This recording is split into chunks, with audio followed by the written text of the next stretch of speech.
वो आईना मेरी शक्ल तो दिखा रहा था, लेकिन उसमें जो मुस्कान थी वो मेरी नहीं थी।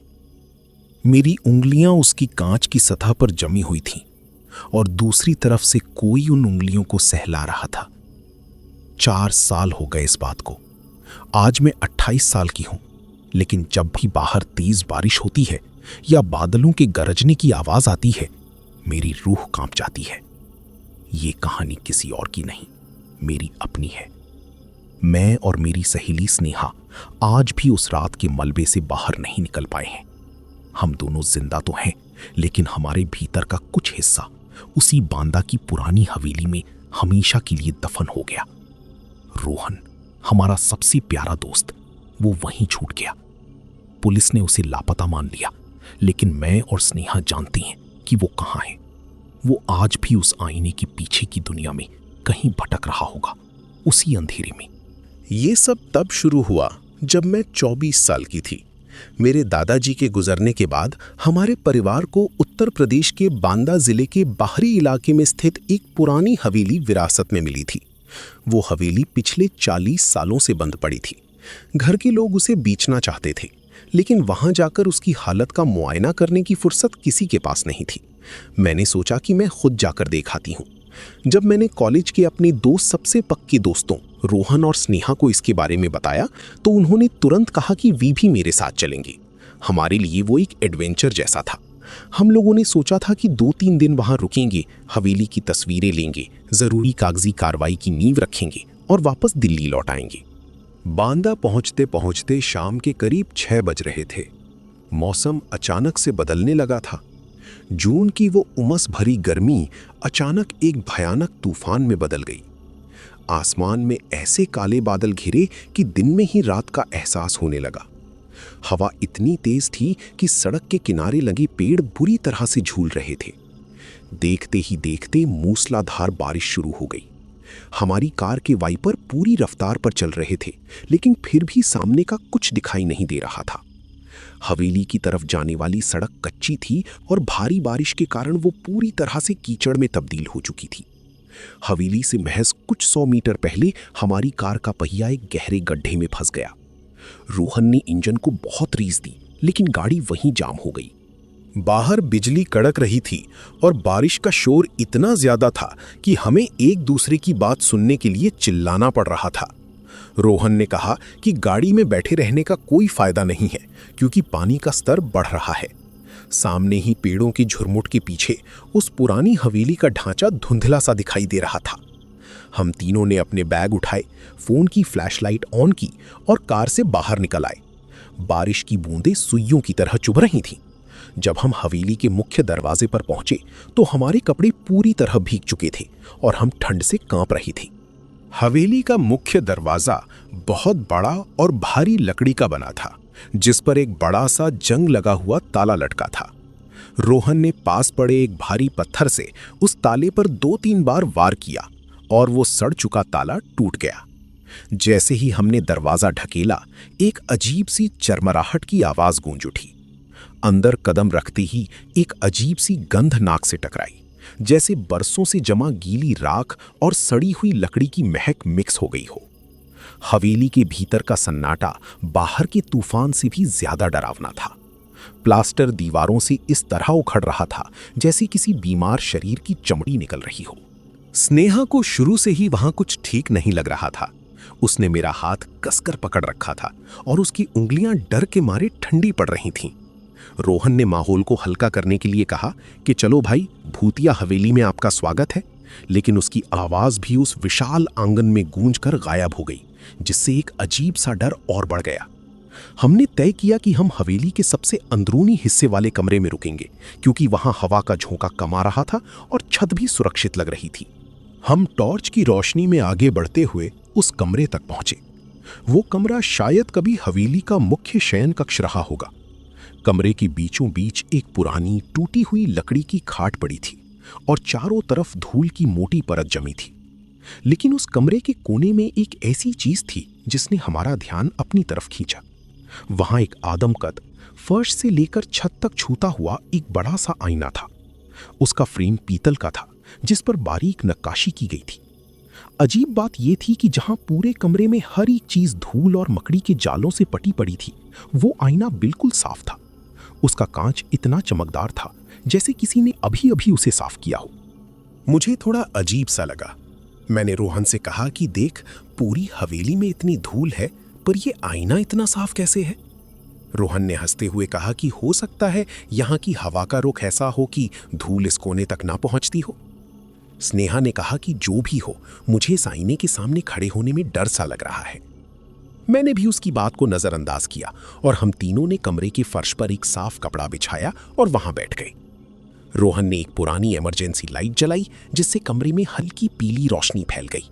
जब हम फर्श पर बैठे थे तो रोहन ने पूछा कि रिया, आखिर ये हवेली 40 सालों से बंद क्यों थी? तुम्हारे दादाजी ने इसे ऐसे ही क्यों छोड़ दिया?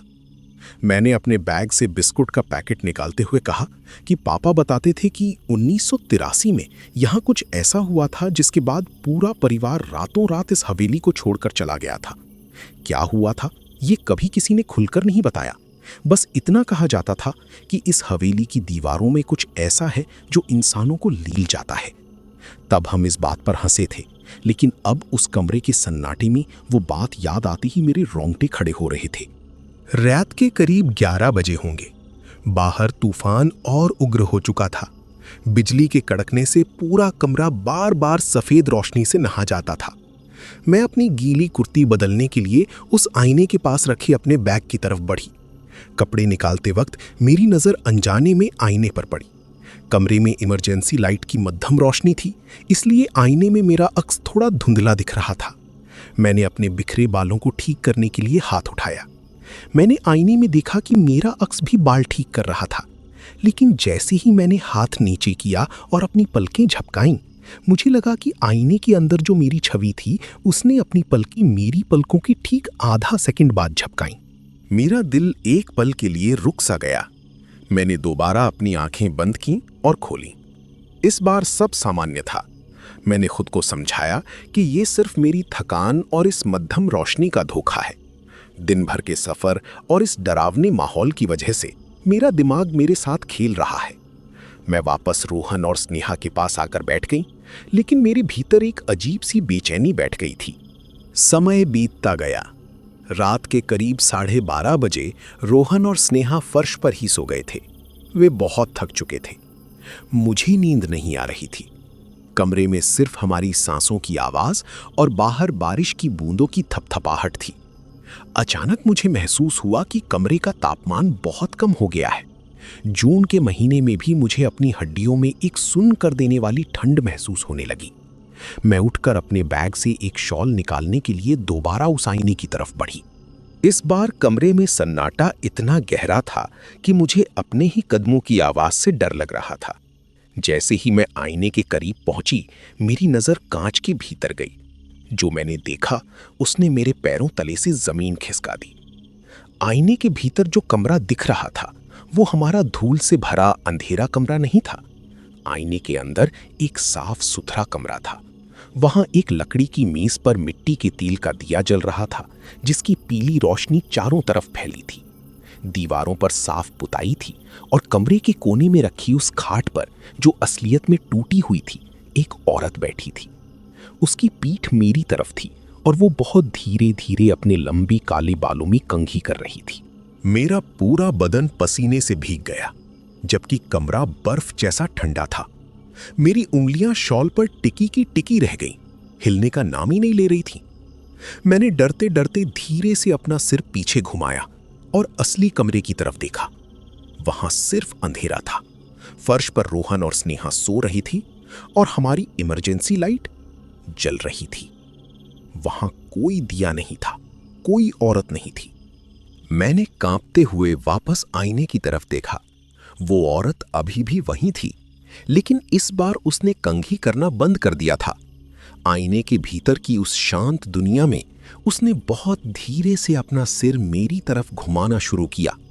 उसकी गर्दन के मुड़ने की एक हल्की सी चरमराहट की आवाज जैसे सीधे मेरे दिमाग के अंदर गूंजी, और कांच के उस पार से उसकी धुंधली आंखें सीधे मेरी आंखों में झांकने लगीं। उस औरत की आंखें सीधे मेरी आंखों में धसी हुई थीं, मेरी छाती के अंदर जैसे सांस ही जम गई थी। मैं चीखना चाहती थी, लेकिन गले से सिर्फ एक घुंटी हुई आवाज निकली। मैंने घबराहट में पीछे हटने की कोशिश की, पैर फर्श पर बिछी चादर में उलझ गया और मैं सीधे पीछे गिरी, जहां स्नेहा और रोहन सो रहे थे। मेरे गिरने की आवाज और मेरी सिसकी सुनकर दोनों हड़बड़ाकर उठ बैठे। रोहन ने तुरंत अपनी टॉर्च चलाई और उसकी पीली रोशनी सीधे मेरे चेहरे पर पड़ी। उसने पूछा, क्या हुआ रिया, तुम ऐसे क्यों हाँप रही हो? मैंने कांपते हुए हाथ से उस आईने की तरफ इशारा किया। मेरी जबान लड़खड़ा रही थी। मैंने कहा कि वहां उस आईने के अंदर कोई है, एक औरत है और वहां दिया जल रहा है। रोहन ने बिना कोई वक्त गवाए टॉर्च की रोशनी आईने पर घुमाई, लेकिन जैसे ही रोशनी कांच पर पड़ी, वहां कुछ नहीं था। वही पुराना मैला कमरा, फर्श पर बैठे हम तीनों और हमारी टॉर्च की परछाइयां। रोहन उठकर आईने के पास गया। उसने कांच को छुआ, उसके पीछे झांकने की कोशिश की। उसने कहा, रिया, यहां कुछ नहीं है, तुम बहुत ज्यादा तनाव में हो। दादाजी की पुरानी बातें सुनकर और इस तूफान के बीच तुम्हारा दिमाग थक गया है। स्नेहा ने मेरा हाथ पकड़ा। उसकी खुद की हथेलियां पसीने से गीली थीं। उसने मुझसे कहा, रिया, तू ठीक तो है ना? चल यहां से दूर बैठते हैं। मैं रोहन की बात मान लेती अगर इसके ठीक बाद वो चीज ना होती। जब रोहन आईने के पास से हटकर वापस हमारी तरफ आ रहा था, मेरी नजर एक पल के लिए आईने में अपने अक्स पर पड़ी। रोहन मुड़ चुका था, स्नेहा मेरी तरफ देख रही थी और मैं आईने को देख रही थी। आईने के अंदर जो मेरी परछाई थी, उसने मेरी तरफ देखा। मैं बिल्कुल शांत खड़ी थी। मेरा चेहरा खौफ से सफेद था, लेकिन आईने के अंदर वाली रिया के होठों पर एक बहुत ही धीमी, डरावनी मुस्कान उभर आई। वो मुस्कान इतनी अजीब और चौड़ी थी कि मेरी असली चेहरे की बनावट ही वैसी नहीं थी। उसने अपनी पलकें झपकाईं, जबकि मेरी आंखें पूरी तरह खुली हुई थीं। उसने अपनी उंगली अपने होठों पर रखी, जैसे मुझे चुप रहने का इशारा कर रही हो, और अगले ही पल वो अक्स बिल्कुल सामान्य हो गया, जैसे कुछ हुआ ही ना हो। मेरा दिमाग फटने लगा था। ये कोई वहम नहीं था। मेरी अपनी परछाई मुझसे अलग व्यवहार कर रही थी। मैं वहीं बैठ गई और अपना सिर घुटनों के बीच छिपा लिया। रोहन और स्नेहा ने मुझे संभालने की कोशिश की। रोहन ने कहा कि बस कुछ घंटों की बात है, जैसे ही सुबह के 5-6 बजेंगे और थोड़ी रोशनी होगी, हम गाड़ी को कीचड़ से निकालेंगे और यहाँ से सीधे दिल्ली के लिए निकल चलेंगे। लेकिन वो सुबह इतनी आसानी से आने वाली नहीं थी। रात के करीब 1:30 बजे होंगे। बाहर का तूफान अब अपने चरम पर था। खिड़कियों के टूटे हुए कांच हवा के दबाव से थरथरा रहे थे। हम तीनों कमरे के बीचों बीच एक दूसरे से सट कर बैठे थे। अचानक एक बहुत तेज चरमराहट की आवाज हुई। हम तीनों चौंक गए। कमरे का वो भारी लकड़ी का दरवाजा, जिसे रोहन ने एक बड़े से लकड़ी के टुकड़े से जाम कर दिया था, वो धीरे धीरे खुल रहा था। वो लकड़ी का टुकड़ा जो दरवाजे को रोक रहा था, बीच से इस तरह टूट चुका था जैसे किसी ने उस पर बहुत भारी दबाव डाला हो। दरवाजा पूरा खुल गया और बाहर के अंधेरे बरामदे की ठंडी, उमस भरी हवा कमरे के अंदर आने लगी। लेकिन सबसे भयानक बात वो हवा नहीं थी। उस हवा के साथ पूरे कमरे में सड़ी हुई राख और गीली मिट्टी की वो गंध इतनी तेज हो गई कि हमारा दम घुटने लगा। रोहन अपनी टॉर्च लेकर दरवाजे की तरफ बढ़ा। उसने जैसे ही दरवाजे के बगल वाली दीवार पर रोशनी डाली, हम दोनों के मुंह से एक चीख निकल गई। उस सफेद उखड़ती हुई दीवार पर एक हाथ का निशान बना हुआ था। वो निशान किसी इंसान के हाथ का ही था, लेकिन वो बिल्कुल ताज़ा था, जैसे किसी ने अभी अभी गीली राख या काले कीचड़ से सने हाथ को दीवार पर दबाया हो। उस निशान से कीचड़ की कुछ बूंदें धीरे धीरे नीचे की तरफ टपक रही थीं। रोहन का चेहरा भी अब पीला पड़ चुका था। उसकी समझदारी और उसका लॉजिक अब काम नहीं कर रहे थे। उसने कांपती आवाज में कहा, यहां कोई और है, कोई हमारे साथ खेल रहा है। स्नेहा रोने लगी। उसने कहा, रोहन प्लीज बाहर मत जाओ, दरवाजा बंद कर लो। लेकिन रोहन ने कहा कि अगर कोई इंसान है तो हमें देखना होगा कि वो कौन है, वरना वो हमें यहां जिंदा नहीं छोड़ेगा। रोहन ने अपनी हिम्मत बटोरी और कमरे से बाहर उस घनी अंधेरे बरामदे में कदम रख दिया। मैंने उससे रुकने के लिए कहना चाहा, लेकिन मेरा गला सूख चुका था। कमरे में सिर्फ मैं और स्नेहा बचे थे। हमने अपने फोन की फ्लैशलाइट ऑन कर रखी थी। रोहन की टॉर्च की पीली रोशनी धीरे धीरे गलियारे में दूर जाती दिख रही थी। उसके कदमों की आवाज गूंज रही थी, छपाक छपाक, जैसे बरामदे में भी पानी भरा हो। फिर अचानक उसके कदमों की आवाज रुक गई। पूरे गलियारे में एक अजीब सा भारी सन्नाटा छा गया। बाहर की बारिश का शोर जैसे एक पल के लिए बहुत दूर चला गया हो। मैंने और स्नेहा ने एक दूसरे का हाथ इतनी जोर से पकड़ रखा था कि हमारे नाखून एक दूसरे की खाल में धंस रहे थे। फिर गलियारे से एक बहुत ही अजीब आवाज आई, किसी भारी चीज के घसीटे जाने की आवाज, जैसे कोई भारी बोरी फर्श पर खींच रहा हो। और उसी के ठीक बाद रोहन की एक अधूरी भयानक चीख गूंजी। वो चीख पूरी भी नहीं हो पाई थी कि एक बहुत तेज थप्पड़ जैसी आवाज हुई, जैसे किसी ने उसका मुंह बहुत जोर से दबोच लिया हो। फिर एक जोरदार आवाज हुई। रोहन की इमरजेंसी लाइट फर्श पर गिरी और उसका कांच चकनाचूर हो गया। रोशनी बुझ गई। स्नेहा जोर से चिल्लाई, रोहन रोहन! लेकिन बाहर से कोई जवाब नहीं आया। सिर्फ वो घसीटे जाने की आवाज धीरे धीरे दूर होती गई और फिर शांत हो गई। हम दोनों कमरे के कोने में दुबक गए। हमारे फोन की बैटरियां भी खत्म होने की कगार पर थीं। डर के मारे हमारी रूह कांप रही थी। रोहन चला गया था और हमें नहीं पता था कि उसे कौन ले गया। तभी हमारे पीछे से एक और आवाज आई, एक ऐसी आवाज जिसने हमारे बचे कुचे होश भी उड़ा दिए। Tap tap tap. ये आवाज कमरे के अंदर से आ रही थी, बहुत धीमी, बहुत सधी हुई, जैसे कोई अपनी उंगलियों से कांच को बजा रहा हो। हमने बहुत धीरे से अपने फोन की मध्यम पड़ चुकी रोशनी को घुमाया और उस बड़े आदमकद आईने की तरफ देखा। आईने का कांच बिल्कुल साफ था, लेकिन उसके अंदर जो नजारा था उसे देखकर मेरी आंखों के सामने अंधेरा छाने लगा। आईने के भीतर उस 1983 वाले साफ कमरे में वो औरत खड़ी थी। उसकी सफेद साड़ी पर खून और कीचड़ के दाग थे और उसके ठीक बगल में रोहन खड़ा था। रोहन, जो अभी कुछ मिनट पहले बाहर गलियारे में गया था, वो आईने के अंदर था। उसका चेहरा कांच से बिल्कुल सटा हुआ था। उसकी आंखें पूरी तरह से फटी हुई थीं और उसके मुंह से खून बह रहा था। वो अपनी दोनों हथेलियों से आईने के कांच को अंदर से पीट रहा था। उसके हाथ कांच पर छटपटा रहे थे। उसके होंठ हिल रहे थे, जैसे वो चिल्ला रहा हो, रिया, स्नेहा, मुझे बाहर निकालो। लेकिन आईने की उस पार से हमारे कमरे में एक भी आवाज नहीं आ रही थी। वो पूरी तरह से बेआवाज चीख रहा था। और तभी उस औरत ने रोहन के कंधे पर अपना सूखा, काला पड़ चुका हाथ रखा। उसने अपना चेहरा रोहन के कान के पास लाया और उसकी आंखें सीधे आईने के पार मुझ पर टिक गईं। उसने रोहन को अपनी तरफ खींचा और रोहन का आधा शरीर उस आईने के अंधेरे में गायब होने लगा। वो जितनी कोशिश कर रहा था उतना ही अंदर धंसता जा रहा था। मुझे समझ आ गया था कि अगला नंबर मेरा था, क्योंकि आईने के भीतर जो रोहन की परछाई होनी चाहिए थी, उसकी जगह अब कोई परछाई नहीं थी और मेरे पैर धीरे धीरे बिना मेरी मर्जी के उस आईने की तरफ बढ़ने लगी थी। स्नेहा की चीख ने जैसे मेरे जमे हुए खून को वापस दौड़ा दिया। उसने पूरी ताकत से मेरी कमर को पीछे से दबोचा और अपनी तरफ खींचा। मेरे पैर फर्श पर पड़े मलबे और धूल को घसीटते हुए पीछे की तरफ आए, लेकिन मेरा पूरा बदन आगे की तरफ झुक रहा था। ऐसा लग रहा था जैसे उस आईने के अंदर कोई बहुत बड़ा वैक्यूम चालू हो गया हो, जो मेरी रूह को, मेरी सांसों को अपनी तरफ खींच रहा था। मेरी आंखें उस कांच से हट नहीं रही थीं। आईने के भीतर उस 1983 वाले कमरे में रोहन अब फर्श पर गिरा हुआ था। उसकी छटपटाहट कम हो रही थी। उसका जिस्म धीरे धीरे सुन्न पड़ रहा था, जैसे उस दुनिया की ठंडी हवा ने उसे अंदर से जमा दिया हो। वो औरत रोहन को छोड़कर अब सीधे कांच की तरफ बढ़ रही थी। उसके कदम बढ़ने की कोई आवाज नहीं थी, लेकिन हर कदम के साथ आईने के अंदर का दिया और तेज भभक रहा था।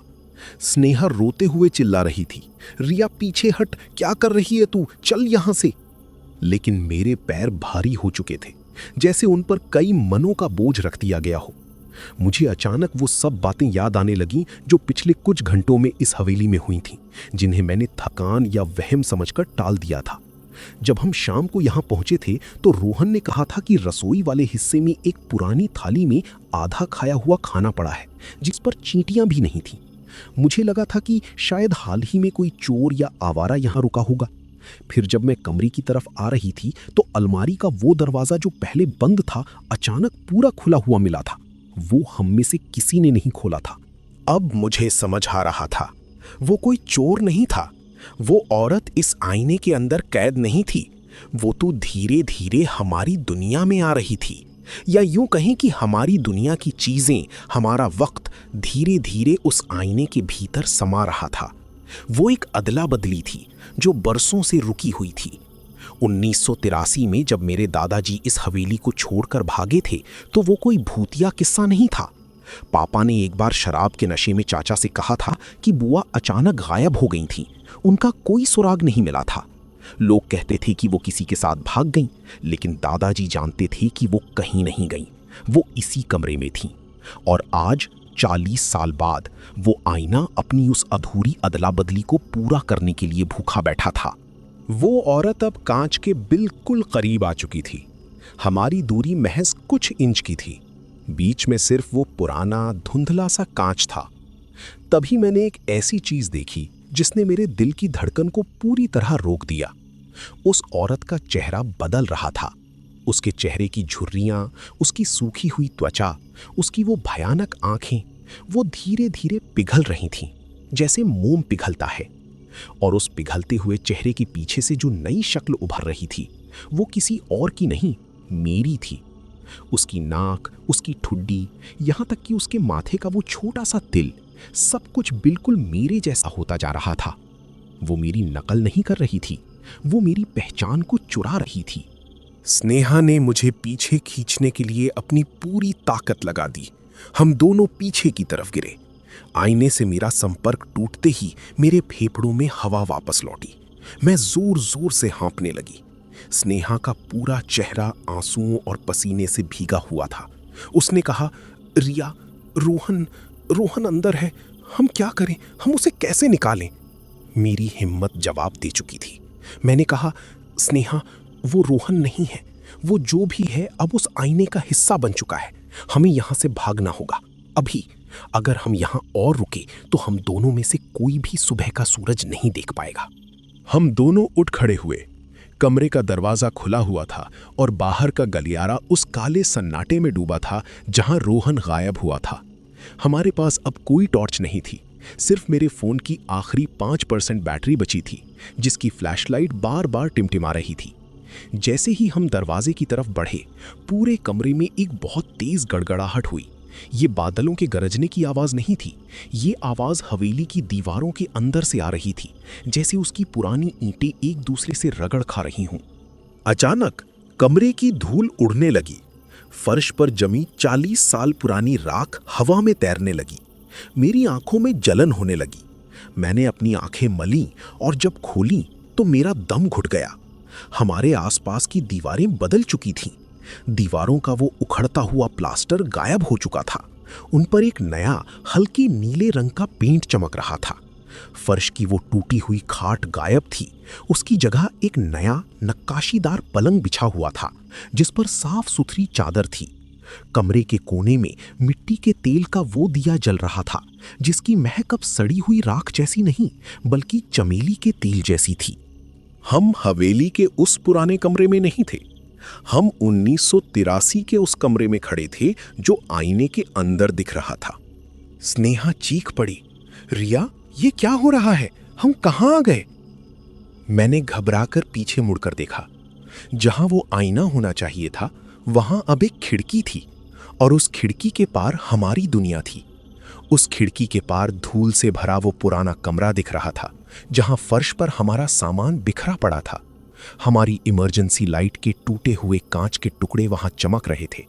और सबसे भयानक बात, उस खिड़की के पार हमारे उस पुराने कमरे में 2 लड़कियां खड़ी थीं। उनकी पीठ हमारी तरफ थी। उनमें से एक ने बिल्कुल वैसी ही कुर्ती पहन रखी थी जैसी मैंने पहनी थी, और दूसरी के बाल बिल्कुल स्नेहा जैसे थे। ये अदला बदली सिर्फ आईने तक सीमित नहीं थी। उस एंटिटी ने पूरे कमरे के वक्त को ही पलट दिया था। हम उस आईने के पिंजरे के अंदर ढकेले जा चुके थे और वो चीज हमारी शक्लें लेकर हमारी दुनिया में कदम रखने के लिए तैयार खड़ी थी। तभी उस खिड़की के पार खड़ी हमारी उन परछाइयों ने बहुत धीरे से अपनी गर्दनें घुमाई। आईने के उस पार से मेरी ही शक्ल वाली उस चीज ने मेरी तरफ देखकर एक बहुत ही घिनौनी मुस्कान दी। उसने अपना हाथ उठाया और उस कांच की सतह पर अपनी उंगलियां टिका दी। उसी वक्त मुझे अपने हाथों में एक अजीब सी सुन्नता महसूस होने लगी। मैंने नीचे देखा, मेरे हाथों की त्वचा धीरे धीरे पीली पड़ रही थी, सूखी और बेजान हो रही थी, बिल्कुल उस औरत के हाथों की तरह जो मैंने पहले आईने में देखी थी। मेरी उंगलियां अपने आप उठने लगी। मेरा अपनी ही बाहों पर से कंट्रोल खत्म हो रहा था। ऐसा लग रहा था जैसे कोई अदृश्य धागा मेरी उंगलियों को खींच रहा हो। स्नेहा ने चिल्लाकर मेरा हाथ पकड़ना चाहा, लेकिन जैसे ही उसने मुझे छुआ, उसने भी एक चीख मारी। उसके खुद के हाथ भी वैसे ही पीले और बेजान होने लगे थे। हमारे असली जिस्म, हमारी रूह उस 40 साल पुराने अतीत के अंधेरे में हमेशा के लिए जमने जा रहे थे। मेरी उंगलियां धीरे धीरे उठकर उस खिड़की के कांच की तरफ बढ़ने लगी, जहां दूसरी तरफ मेरी ही पहचान मेरी जिंदगी को छीनने के लिए खड़ी थी। मौत का वो एहसास इतना करीब था कि मुझे अपनी सांसों में भी उस सड़ी हुई मिट्टी का स्वाद आने लगा था। ये अंत की शुरुआत थी और हमारी पास बचने का कोई रास्ता नहीं दिख रहा था। मेरी उंगलियों के पोर जैसे ही उस ठंडे कांच को छूने वाले थे, मुझे अपने भीतर की हड्डियों के चटकने की साफ आवाज सुनाई दी। वो दर्द ऐसा नहीं था जैसे किसी चोट या जख्म के लगने पर होता है। वो एक अजीब सा सुन्न कर देने वाला खिंचाव था, जैसे कोई मेरे जिस्म के अंदर से मेरी पूरी रूह को, मेरी सांसों को खींचकर बाहर निकाल रहा हो। मैंने नीचे देखा। मेरी कलाई से लेकर कोहनी तक की पूरी खाल किसी सूखी पत्ती की तरह पीली और बेजान पड़ चुकी थी। जहां जहां से वो त्वचा फट रही थी, नीचे से कोई लाल खून नहीं, बल्कि काला सूखा हुआ मांस और रेशे दिखाई दे रहे थे। मेरे ठीक बगल में स्नेहा फर्श पर पड़ी तड़प रही थी। उसकी मुंह से गाढ़ा झाग निकल रहा था और उसकी आंखें पूरी तरह से उलटकर सफेद हो चुकी थीं। उस अदृश्य ताकत का फंदा हमारे गलों पर हर बीतते सेकंड के साथ कसता जा रहा था। आईने के उस पार जो एंटिटी मेरी शक्ल और मेरा वजूद लेकर खड़ी थी, उसने अपनी हथेली को पूरी तरह से कांच की सतह पर टिका दिया था। बस मेरी हथेली का उससे मिलना बाकी था और ये 40 साल पुरानी अधूरी अदला बदली हमेशा के लिए मुकम्मल हो जाती। मेरा दाहिना हाथ मेरी मर्जी के बिना हवा में तैरते हुए आगे बढ़ रहा था। इंच दर इंच वो दूरी खत्म हो रही थी। हवा में तैर रही चमेली के तेल की वो खुशबू अब अचानक किसी सड़ते हुए पुराने मांस की भयानक बदबू में तब्दील हो चुकी थी। उस 1983 वाले कमरे की नीली दीवारें अब हमें जिंदा दफन करने के लिए बहुत तेजी से पास आती महसूस हो रही थीं। तभी मेरी धुंधलाती नजर पलंग के ठीक पास रखी उस भारी पीतल की तिपाई पर पड़ी, जिस पर मिट्टी के तेल का वो दिया लगातार जल रहा था। वो दिया इस अस्वाभाविक और ठहरी हुई दुनिया का इकलौता ऊर्जा स्रोत था। वही उस बीते हुए कल के काले जादू को यहां जिंदा रखे हुए था। मैंने अपने भीतर बची कुची पूरी इंसानी ताकत को एक जगह बटोरा। मेरा दाहिना हाथ कांच की तरफ खींच रहा था, लेकिन मैंने अपने बाएं हाथ को, जो अभी तक पूरी तरह सुन्न और बेजान नहीं हुआ था, उस जलते हुए दिए की तरफ बढ़ाया। मेरे पैर फर्श पर घिसट रहे थे। घुटनों की खाल पूरी तरह छिल चुकी थी और वहां से जो गाढ़ा तरल निकल रहा था वो पूरी तरह काला पड़ चुका था। कांच के उस पार खड़ी उस खौफनाक चीज को शायद मेरी इस आखिरी कोशिश का एहसास हो गया था। उसकी आंखों में जो ठंडी जीती हुई मुस्कान थी, वो अचानक एक डरावने और हिंसक गुस्से में बदल गई। उसने कांच को अंदर की तरफ पूरी ताकत से घकेलना शुरू किया, जैसे वो समय से पहले ही इस तरफ आकर मेरे वजूद को पूरी तरह मरोड़ देना चाहती हो। मेरी कांपती हुई उंगलियां उस तपते हुए दिए के भारी पीतल के हैंडल तक पहुंच गईं। आग की तेज लौ ने मेरी उंगलियों की बची हुई चमड़ी को छुआ। मांस के जलने की एक तेज चरचराहट हुई, लेकिन उस आदिम खौफ के सामने वो शारीरिक दर्द कुछ भी नहीं था। मैंने चीखते हुए अपनी पूरी जान लगाई और उस भारी पीतल के दिए को उठाया और खिड़की के उस पारदर्शी कांच पर पूरी ताकत से दे मारा। कमरे के भीतर एक बहुत तेज धमाका हुआ। वो आवाज किसी आम शीशे के टूटने जैसी नहीं थी। ऐसा लगा जैसे कोई बहुत भारी चट्टान टूटकर गहरी खाई में गिरी हो। पीतल का वो भारी दिया जैसे ही कांच से टकराया, उसका जलता हुआ तेल पूरे शीशे की सतह पर फैल गया और आग की लपटें उठने लगी। और उसी पल उस पार खड़ी मेरी हमशक्ल के चेहरे पर एक ऐसी चीख उभरी जो इस बार बेआवाज नहीं थी। वो इतनी तीखी, तेज और कान फाड़ने वाली चीख थी कि मेरे दोनों कानों के पर्दों से गर्म खून बहकर नीचे गर्दन तक आने लगा। कांच के बीचों बीच एक बहुत बड़ा क्रैक आया। उस दरार के बनते ही उसमें से कोई इंसानी खून नहीं, बल्कि काले रंग का एक खौफनाक, गाढ़ा और चिपचिपा तरल पदार्थ किसी फव्वारे की तरह तेजी से छूट पड़ा।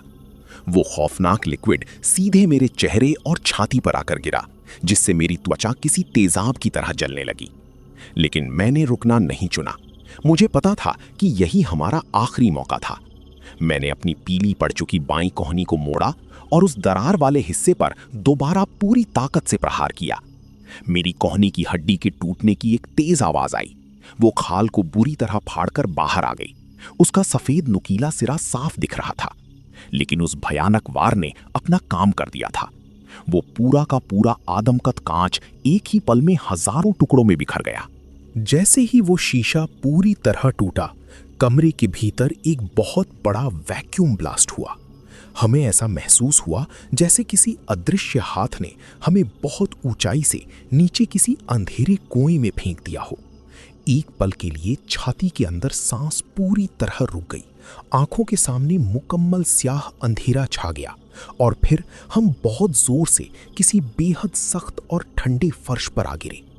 जब मुझे दोबारा होश आया और मैंने अपनी आंखें खोलीं, तो मेरे मुंह में धूल और सूखी राख का कड़वा स्वाद था। चारों तरफ एक भारी, घुटन भरा सन्नाटा पसरा हुआ था। बाहर अभी भी तेज बिजली कड़क रही थी और उसकी सफेद रोशनी टूटी हुई खिड़की से कमरे के अंदर आ रही थी। मैंने हाँफते हुए, दर्द से कराहती हुई अपने आसपास देखा। वे नीली दीवारें गायब हो चुकी थीं। वो नया पलंग और चमेली की तेल की खुशबू हवा से मिट चुकी थी। हम वापस उसी बांदा वाली हवेली की धूल से भरी, खंडहर हो चुकी कमरे में थी। हमारे सामने उस आदमकद आईने का भारी पीतल का फ्रेम बिल्कुल खाली खड़ा था और फर्श पर उसकी हजारों मटमैली टुकड़ी बिखरी पड़ी थी। मेरे ठीक बगल में स्नेहा पड़ी हुई थी। वो जिंदा थी, लेकिन उसकी हालत बहुत ज्यादा खराब थी।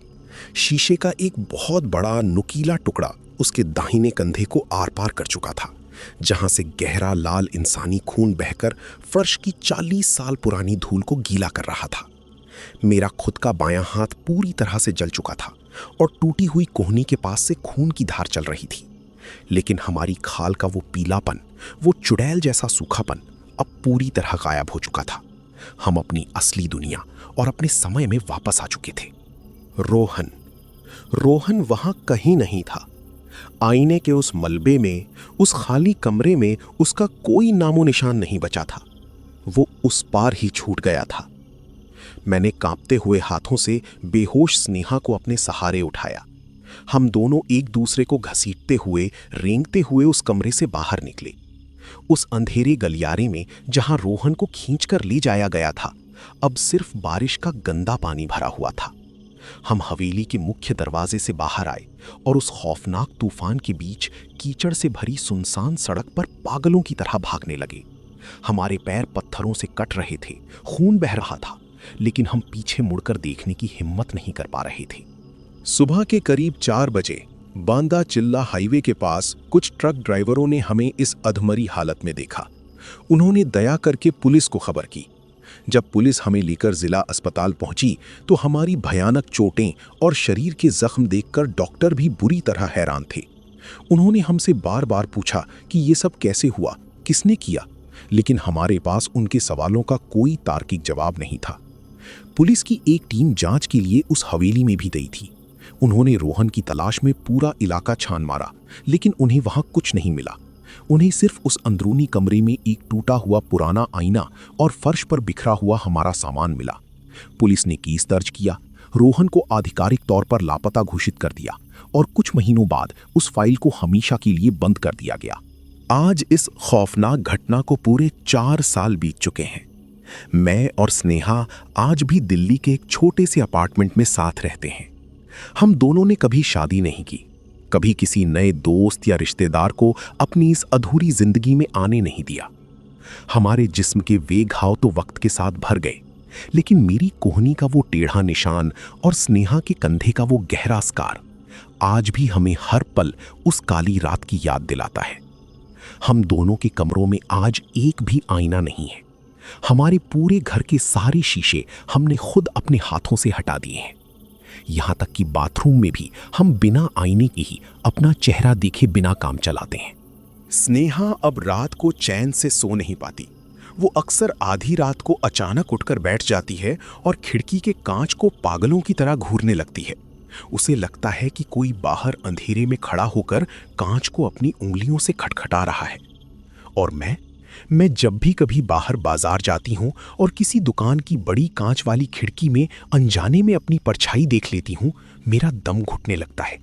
मुझे डर लगता है कि कहीं वो परछाई मुझसे थोड़ा सा लेट अपनी पलकें ना झपका दे, कहीं वो मेरी जगह लेने के लिए दोबारा बाहर ना आ जाए। हमें बचाकर लाने वाली वो सुबह तो आ गई, पर हमारी भीतर का वो अंधेरा कभी खत्म नहीं हुआ। रोहन आज भी उसी 1983 के कमरे में उसी औरत के साथ कहीं कैद है और शायद हमारी दुनिया में वापस आने का रास्ता ढूंढ रहा है। वैसे आपके कमरे की दीवार पर भी एक आईना टंगा हुआ है ना? जरा मुड़कर देखिए, क्या आपकी परछाई बिल्कुल वैसी ही हरकत कर रही है जैसी आप कर रही हैं?